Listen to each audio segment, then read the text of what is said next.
Hello friends, હું છું સોનલ. તમારું સ્વાગત છે અમારા કિચનમાં. આજે આપણે કાઠિયાવાડી સ્ટાઇલમાં રેસ્ટોરન્ટ જેવો ટેસ્ટ આવે એવી આપણે ઢોકળીનું શાક બનાવશું. હેલો ફ્રેન્ડ્સ, આજે આપણે અલગ રીતે કાઠિયાવાડી ઢોકળીનું શાક બનાવશે. તેના માટે એક તપેલી લીધી છે, તેમાં તેલ આપણે ગરમ થવા દીધું છે. હવે એની અંદર નાખ્યા આપણે અજમો અને સિંગદાણા હોય ને માંડવીનો ભૂકો તે એડ કર્યો છે. હવે એને સરસ અને થોડીક એવી આપણે હળદર નાખશું.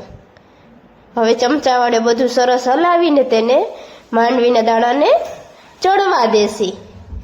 માંડવીના દાણા ચડી જાય એટલે આપણે હવે ખાટી એવી છાશ નાખશી. આપણે હવે બધું આપણે ઉકળવા દેશી અને થોડું આપણી છાશ વધારે ખાટી હતી એટલે થોડુંક એવું આપણે પાણી એડ કર્યું છે અને હવે સ્વાદ અનુસાર મીઠું નાખશી.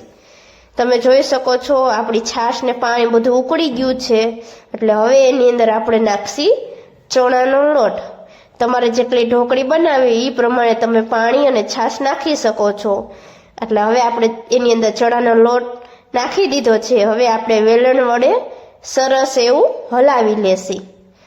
હજી થોડોક એવો આપણે આમાં ચણાનો લોટ નાખવાની જરૂર પડશે. એટલે આપણે હજી જો થોડુંક એવું ઢીલું છે વધારે એટલે આપણે પાછો એમાં થોડોક એવો ચણાનો લોટ નાખશી. હવે સરસ એવું હલાવીને આપણું રેડી થઈ ગઈ છે. એટલે આપણે એક થાળી લઈ લીધી છે, એની અંદર આપણે તેલ લગાવીને હવે બધી ઢોકળી આપણે તેમાં પાથરી દીધી છે. તમે જોઈ શકો છો આપણી ઢોકળી પથરાઈ ગઈ છે. હવે આપણે તેનું કટિંગ કરી લીધું છે. લગીનમાં આપણે પાછો વઘાર માટે તપેલી લીધી છે, તેમાં તેલ અને આખા બધા ગરમ મસાલા એડ કર્યા છે. હવે એ બધું ચડી જાય એટલે હવે એની અંદર નાખશી આપણે રાઈ,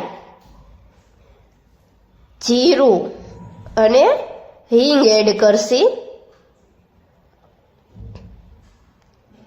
હવે આપણે આદુ, લસણ અને મરચાંની પેસ્ટ લીધી છે, તે નાખીને હવે સરસ એવું તેને આપણે ચડવા દેશી.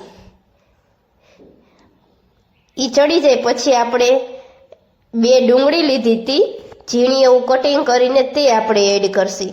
હવે ડુંગળીને આપણે સરસ એવી તેલમાં ચડવા દેશી. એ ચડી જાય પછી આપણે તેમાં નાખશી સ્વાદ અનુસાર મીઠું. તમે જોઈ શકો છો જો ડુંગળી બ્રાઉન કલરની થવા માંડી છે, તેલ છૂટું પડવા માંડ્યું એટલે હવે એની અંદર આપણે નાખી છે હળદર. સરસ એવું બધું મિક્સ થઈ ગયું એટલે હવે આપણે નાખ્યા છે ટમેટાની ગ્રેવી. હવે આપણે બધું ટમેટાને બધું સરસ હલાવીને તે આપણી ગ્રેવીને ચડવા દેશી. તમે જોઈ શકો છો આપણી ગ્રેવી ચડવા માંડી છે એટલે હવે એની અંદર આપણે નાખશી લસણવાળી ચટણી. જો તમે લસણવાળી ચટણી ન ખાતા હોય તો તમે સ્કીપ કરી શકો છો. કોરું મરચું પણ નાખી શકો છો, લાલ મરચું પાવડર. હવે સરસ એવું આપણે ચટણીને બધું ચડવા દેશી. તમે જોઈ શકો છો કેવું લાલ ચકાટેદાર તેલે છૂટું પડી ગયું છે અને કેવો સરસનો વઘાર આપણો રેડી થઈ ગઈ છે. ગ્રેવી તેમાંથી તેલ બધેથી છૂટું પડવા માંડ્યું છે. હવે નાખશી તેની અંદર આપણે પાણીને હવે સરસ એવું ઉકળવા દેશી. પાણી ઉકળવા માંડ્યું એટલે હવે થોડીક એવી એમાં આપણે નાખશી છાશ.